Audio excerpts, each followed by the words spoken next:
Est-ce qu'une application créée ici avec un outil d'intelligence artificielle comme Lovable fonctionne correctement une fois qu'on l'a déployé et qu'on a associé ici un nom de domaine? Ou alors, est-ce que le back-end de cette application, autant pour moi, fonctionne correctement, reste opérationnel lorsqu'on a vraiment associé le nom de domaine après la publication? Là, c'est la question qu'un internaute m'a posée et je me propose dans cette vidéo de répondre convenablement. Alors, d'entrée de jeu, j'aimerais remettre les pendules à l'heure. Pourquoi? Parce que dans sa question, en fait, il a évoqué un terme clé, un terme que beaucoup de personnes confondent, ce qu'on appelle le low-code. Alors, d'entrée de jeu, il faut différencier plusieurs éléments. Lorsqu'on crée des logiciels, lorsqu'on crée des applications, lorsqu'on crée des sites web, il y en a plusieurs méthodes. Et si vous me suivez depuis un moment, j'en ai fait une vidéo complète où je montre comment on crée des sites internet ou alors les différentes méthodes qui permettent de créer des sites internet. Et donc dans cette première partie, je vais d'abord commencer par là. Lorsqu'on veut créer une application web ou lorsqu'on veut créer un logiciel, lorsqu'on veut créer une application ou lorsqu'on veut créer un site web, il y en a plusieurs méthodes. La première, on utilise le code, c'est-à-dire quoi? Nous allons programmer le site web, nous allons programmer l'application à partir du code. On va utiliser le langage informatique. Un langage informatique, on va utiliser peut-être un framework. Donc, on va choisir notre framework. Par exemple, si on est sur Java, on va choisir Spring Boot pour créer le back-end. Et peut-être on va prendre comme front-end Angular.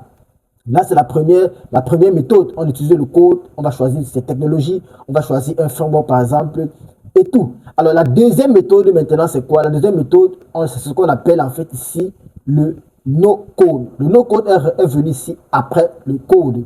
Pourquoi? Parce que d'autres personnes ne voulaient pas en fait ici écrire du code, on a voulu faciliter les choses. Donc, il y a la naissance du no-code, c'est-à-dire quoi? On ne code plus. On va tout simplement utiliser une interface pour configurer un site web, pour configurer une application web. Comme un exemple, il y a ici la WordPress. Pour ceux qui connaissent WordPress, WordPress est un outil de no-code. C'est-à-dire quoi? On a tout simplement une interface, on va seulement remplir des champs et à la fin, on aura un site web qui sera généré. Ça, c'est la deuxième méthode. La troisième méthode ici, c'est ce qu'on appelle maintenant le low-code. C'est comme mon internaute a confondu. Le low-code, c'est quoi? Dans le low-code, en fait, on a tout simplement les blocs de code là, des blocs en fait qu'on va cliquer, glisser pour pouvoir construire une application. Donc, dans l'interface, en fait, d'un côté, nous avons les différents blocs et de l'autre côté, nous avons l'interface à construire. On va tirer les différents blocs pour pouvoir construire notre application, pour pouvoir construire notre site internet. Et comme exemple ici, on a Bubble pour la création des sites web et nous avons par exemple pour les applications mobiles, nous avons Flutterflow qui vous permet de créer des applications mobiles. Ça sont des outils de low code. Et maintenant, de nos jours, depuis au moins 3 ans, on avait une nouvelle catégorie d'outils qui est née. Les outils qui permettent de générer des applications, des sites web, des applications mobiles, des applications web grâce ici à des intelligences artificielles. Donc ça, ce sont des outils d'intelligence artificielle. Donc, premièrement, pour créer une application, nous avons ici là le code comme outil. Le deuxièmement, pour avoir le no-code. Troisièmement, pour avoir le low-code. Et quatrièmement, pour avoir des outils d'intelligence artificielle, comme par exemple Lovable, comme par exemple, comment j'oublie, comme Bol, par exemple. Là, ce sont des outils d'intelligence artificielle qui permettent de générer des applications. Alors maintenant, pour répondre à sa question qui demandait est-ce que lorsqu'on crée un site internet ou alors est-ce qu'on crée une application avec l'intelligence artificielle, est-ce que le fait de déployer cela et associer à notre domaine va changer quelque chose? Est-ce que le back-end va fonctionner convenablement? Bien sûr que oui, le back-end fonctionne convenablement. Lorsque vous avez créé votre application avec un outil d'intelligence artificielle et que vous avez associé un nom de domaine, il va fonctionner correctement. Pourquoi? Parce que le nom de domaine, cela ne sert que comme une liaison en fait. Vous avez déjà construit votre application, vous l'avez publiée. Maintenant, vous utilisez juste le nom de domaine pour faire en fait, c'est la réjection. Pourquoi? Lorsqu'on crée une application avec Lovable par exemple, à la fin, lorsque vous cliquez sur publier, ça vous génère ce qu'on appelle un nom de domaine. Ça sera tout simplement une URL que vous allez partager aux gens que vous voulez qu'ils visitent votre site. Donc, c'est cette URL-là que vous allez utiliser. Mais comme vous ne voulez pas cette URL qui va porter le nom de l'entreprise, vous pouvez donc ici là associer votre nom de domaine. Et si par exemple votre nom de domaine, c'est par exemple formation académique, vous allez mettre tout simplement, acheter le nom de domaine tout simplement et venir là-bas lier ce nom de domaine-là et le tout sera joué. Donc, ce qu'il faut retenir, c'est que lorsqu'on associe un nom de domaine à une application qui a été générée via IA en ligne, C'est tout simplement une redirection qu'on fait. Au lieu de rediriger vers le nom que Bubble nous a, le nom que par exemple ici, Bolt nous a généré ou Lovable nous a généré, ça va plutôt rediriger vers le nom de domaine que nous avons créé. Alors maintenant, la question de savoir est-ce que le back-end reste opérationnel. Alors oui, le back-end reste opérationnel. Le nom de domaine, lorsqu'on fait la liaison du nom de domaine, ça n'a rien à voir avec le back-end.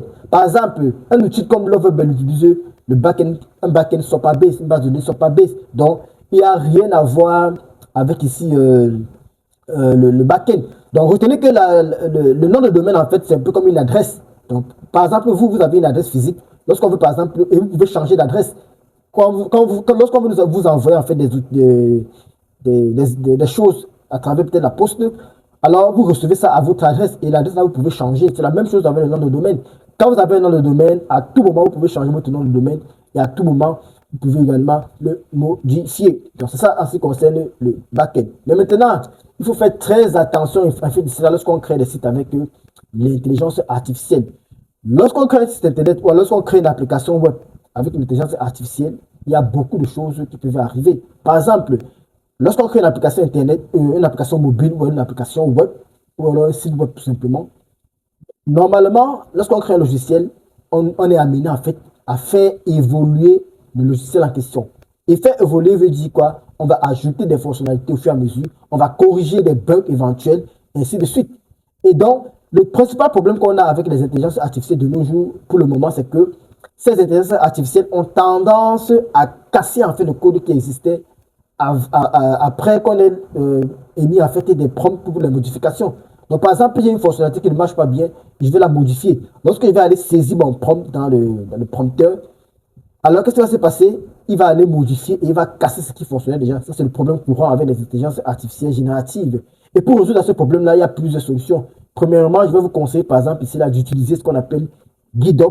Pour pouvoir ici, là, Git et GitHub, pour pouvoir ici, là, versionner votre application qui est générée. Parce que quand vous versionnez une application qui est générée, qu'est-ce qui se passe? Quand une version est cassée, vous pouvez revenir facilement à l'ancienne version. Donc, ça, c'est l'avantage, en fait, en ce qui concerne ici, là, Git et GitHub. Donc, pour que les évolutions n'ont pas d'impact négatif, il faut tout simplement essayer de lier Git et GitHub et tout sera fait. Alors, c'était toute cette vidéo. Si tu as aimé, n'hésite pas à liker, n'hésite pas à commenter, n'hésite pas à partager. On se retrouve à la prochaine pour une autre